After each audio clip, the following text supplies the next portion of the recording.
त्र्यम्बकं यजामहे सुगन्धिं पुष्टिवर्धनम्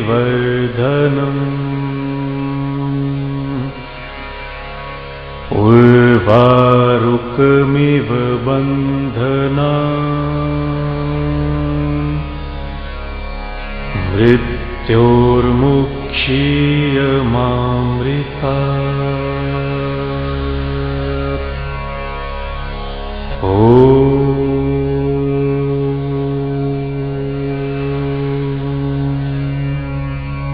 नमस्कार दर्शकों, भविष्य दर्शन के इस प्रोग्राम में आज आपका फिर से स्वागत है। आज हम चर्चा करने जा रहे हैं संतान ना होना। जीवन में कई लोग ऐसे हैं जिनके संतान नहीं हो पाती। कहते हैं कि प्रारब्ध के कर्मों के अनुसार ही स्त्री का सुख, पुत्र का सुख, धन का सुख, संपत्ति का सुख प्राप्त होता है। परंतु क्या है कि जिस प्रकार से हमारी कुंडली परमात्मा ने बनाकर भेजी है, उसी प्रकार से व्यक्ति के जीवन में उतार और चढ़ाव आता है। किसी के जीवन में परमात्मा ने धन खूब दिया और किसी को जो है दरिद्र बना दिया। किसी को संतान खूब दी और किसी को निसंतान कर दिया। तो भगवान की बनाई हुई सृष्टि में कहीं ना कहीं किसी न किसी व्यक्ति के जीवन में कोई न कोई कमी उत्पन्न हो जाती है। तो जो भी हमारे जीवन में हो रहा है आज, वह हमारे प्रारब्ध के कर्मों के अनुसार हो रहा है। अगर हम यहाँ पर आकर सुख भोग रहे हैं तो वह हमारे पिछले जन्मों के कोई अच्छे कर्म है, उसी के अनुसार जो है आज का जीवन हमारा चल रहा है। तो आज हमारी जो चर्चा रहेगी संतान के ऊपर रहेगी। जीवन में कई लोग ऐसे हैं जिनके कोई भी संतान जीवन भर नहीं होती और निसंतान होकर ही इस संसार से चले जाते हैं। ऐसी स्त्रियों को, ऐसे पुरुषों को क्या उपाय करना चाहिए जिससे कि उनके जीवन में संतान अवश्य ही उत्पन्न हो जाए। कई डॉक्टरों से इलाज कराते हैं परंतु फिर भी संतान नहीं हो पाती। हर जगह ज्योतिषियों को दिखाते हैं, टाइम, पैसा सब कुछ वेस्ट कर देते हैं परंतु फिर भी संतान नहीं होती। इसका क्या कारण है कि प्रारब्ध का जो हमारा कर्म है, संतान का जो कारक ग्रह है, वह पंचम और नवम से जो है संतान को देखना पड़ता है। अगर किसी व्यक्ति की जन्म कुंडली के अंदर पंचम भाव में राहु, केतु, शनि, सूर्य या कोई भी पाप ग्रह विराजमान है या गुरु नीच का है, तो उसको जो है प्रारब्ध के कर्मों के अनुसार कोई ना कोई दोष लग गया है। इस कारण से उसके यहाँ संतान उत्पन्न नहीं होती। तो संतान का ना होना यह एक बड़ा अभिशाप है। धन का होना, समृद्धि का होना, सभी सुख प्राप्त होना, परंतु संतान का ना होना व्यक्ति के जीवन में काफी कष्टता महसूस करा देता है। तो व्यक्ति कई बार विचार करता है कि गोद ले लूं, परंतु वह भी संभव नहीं हो पाता। विचारों में लगा रहता है क्योंकि गोद लेने वालों की भी बड़ी लाइनें लगी हुई हैं। परंतु अगर आप चाहते हैं कि आपके जीवन में अगर संतान नहीं है तो उससे किस प्रकार से आपको संतान हो, तो आप अपनी जन्म कुंडली अवश्य दिखा लें।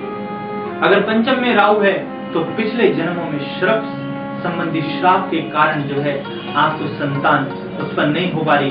पुत्र या पुत्री कोई भी संतान जो है आपके जीवन में उत्पन्न नहीं हो पा रही।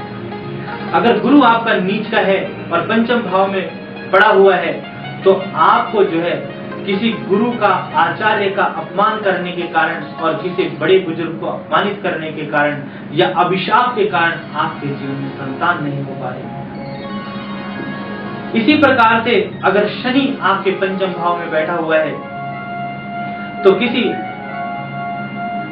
दरिद्र कुल के, नीच कुल के व्यक्ति को अगर आपने सताया है पिछले जन्मों में, या किसी दुखी को जो है परेशान किया है, या किसी गरीब बच्चे को मारा है, तो तब भी आपके जीवन में संतान उत्पन्न नहीं होगी।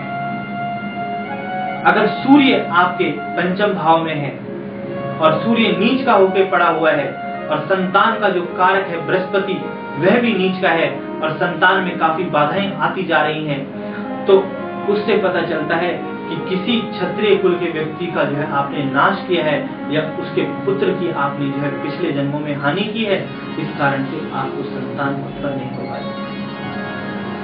यह अभिशाप जो है क्या स्त्री की कुंडली में होता है या पुरुष की कुंडली में, परंतु क्या है कि पुरुष प्रधान जो है, हम मानते हैं कुंडली के अंदर जो है कारक जो होता है संतान का, वह हमेशा जो है आदमी को ही माना गया है, परंतु स्त्री की कुंडली का देखना भी बहुत जरूरी है कि स्त्री की कुंडली में कोई दोष तो नहीं। तो जब व्यक्ति के संतान नहीं हो तो उसको अपनी कुंडली अवश्य दिखाए, क्योंकि पंचमेश नवमेश अगर दोनों को वह व्यक्ति बलवान कर लेगा, अगर पांचवें घर में कोई ग्रह है उसकी अगर पूर्ण रूप से शांति करा लेगा तो उसके जीवन में अवश्य ही संतान की उत्पत्ति हो जाएगी। एक मंत्र इस प्रकार से है, ओम ह्रीं क्लीं ओम देवकी सुत गोविंदम वासुदेव जगतपते देहि मे तन्यम कृष्णम त्वामं शरणं गतः। गोपाल सहस्त्र नाम का मंत्र जाप करने से भी संतान उत्पन्न हो जाती है, परंतु हर चीज में यह मंत्र लागू नहीं होता, क्योंकि हर श्राप के द्वारा जो है कोई ना कोई जो श्राप आपके जीवन में लगा है उसकी अलग निवृत्ति करनी पड़ेगी। हरिवंश पुराण के सुनने से किसी गरीब कन्या के विवाह में धन खर्च करने से भी आपका अभिशाप दूर हो सकता है। कोई व्यक्ति अपनी कन्या का विवाह करने में सामर्थ्य नहीं और आपने उसका सुख सहयोग कर दिया, कुछ धन दे दिया उसको, तो उस प्रभाव से भी आपके जीवन में संतान हो सकती है। या किसी एक फल के त्याग से, आप जो भी फल खाते हैं केला आम अमरूद, कहते हैं कि गंगा के अंदर अगर आप एक फल का परित्याग कर देंगे या एक फल को छोड़ देंगे तो ऐसा भी संभव है कि आपके संतान हो जाए। तो संतान ना होने के कारण कई हैं। अगर आप चाहते हैं कि आपके जीवन में भी अगर आपके संतान नहीं है तो आप पूरा प्रयास करें और अपनी जन्म कुंडली दिखाएं कि किस श्राप के कारण आपके जीवन में आपको संतान उत्पन्न नहीं हुई। पंचम भाव का जो कारक ग्रह है अगर केतु है और केतु के होने के कारण से भी आपके कई बार संतान नहीं हो पा रही, तो आप जो है केतु का रतन भी पहन सकते हैं। किसी के पांचवें घर में सूर्य बैठा है तो आप सूर्य का रतन पहने, अगर मंगल बैठा है तो मंगल का रतन पहने, और अगर गुरु बैठा है तो गुरु का रतन पहने। तो रत्न के द्वारा भी जो है संतान उत्पन्न हो सकती है। और एक 4 मुखी रुद्राक्ष अगर स्त्री का गर्भ ठहर नहीं पा रहा तो कमर में अगर स्त्री 4 मुखी रुद्राक्ष बांध ले तो उससे भी उसके जीवन में उसको संतान अवश्य ही हो जाएगी। तो संतान का ना होना भी एक अभिशाप है। आज हमारी ये चर्चा रही और इस चर्चा के अंत में मैं एक ऐसे दृष्टांत बता रहा हूँ। एक स्त्री थी, उसके बच्चा नहीं हुआ और 46 वर्ष की आयु में उसके पुत्र प्राप्त हुआ। तो उसको जो है एक छोटा सा उपाय बताया गया कि 5वें घर में उसका बुध नीच कर होकर बैठा हुआ था और उसने एक जो है हरे रंग का पन्ना धारण किया और पन्ना धारण करने के पश्चात जो है उसको 46 वर्ष की आयु में जो है पुत्र की प्राप्ति हुई। तो क्या है कि कोई ना कोई अभिशाप आपके जीवन में है और उस अभिशाप से मुक्ति पाने के लिए अगर आप रत्न से, पूजा से, पाठ से, जप से, तप से, दान से, पुण्य से आप अवश्य संतान प्राप्त कर सकते हैं। यह पत्र हमें गौरी शंकर जी का गुजरात से प्राप्त हुआ है और यह लिखते हैं कि आचार्य जी, मेरे यहाँ पर कोई संतान नहीं है, अगर आप मेरी कुंडली देखकर कोई उपाय बता दें तो आपका बड़ा ही आभारी रहूंगा। आपकी कुंडली जो है गौरी शंकर जी सिंह लगन की कुंडली है और लगन में सूर्य है और पंचम में राहु है और गुरु आपकी कुंडली में छठे घर में नीच का होकर पड़ा हुआ है। इस कारण से आपके जीवन में संतान नहीं हुई। अगर आप जो है अपने जीवन में 2 सर्प पंच धातु का बनाकर और नीलकंठ जाकर जो है चढ़ाएं तो आपके संतान अवश्य होगी। और एक पुखराज, रूबी और मूंगा रतन आप अवश्य धारण कर लें और एक जो है गोपाल सहस्त्र नाम का पाठ जो है पाठ अवश्य करें और अपनी स्त्री की भी कुंडली आप मेरे को दिखाएं तो दोनों की कुंडली देख करके जो है ज्यादा डिटेल में पता चल जाएगा।